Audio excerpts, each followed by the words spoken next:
xabarni o'sha vazni muhimligini ham o'yladim, negaki o'sha Instagram statistikasi bor. Agar 1 minutlik video bo'lsa va uni 1 million odam ko'rsa, bu 1 million minut deganda shunaqa. Bu bitta odamning umri bo'lishi mumkin. 1 million minut hisoblab ko'rish kerak matematika hisobla, bu juda ham 1 million minut juda ko'p. Buni ham mas'uliyat. 30 yil bo'lishi mumkin. Bu albatta. Shunaqa, lekin harakat qilaman. Har bitta videom yo'q, orada bo'ladi. Shunchaki yengil mavzularda albatta ular bo'yicha. Baribir video qilaman. Nimaga? Chunki qanaqadir aktiv boshqa narsa baribir bo'lishi kerak ekan. Ya'ni qaysi ma'noda? Men hozir aktiv, hozir buzib qilib audiolarni olib kelaman, keyin ularga o'zimni bermoqchi bo'lgan yemishimni kelgan. Chunki shunaqa hozir kurash ketyapti odamlarning e'tibori uchun.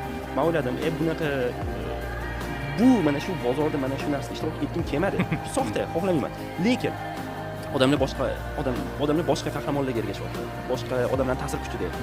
Qaysi ma'noda men chunki men haqqim yo'q endi bu joyni egallagan holda, inflyuenser bo'lgan holda hech nima qilmaslikka. Endi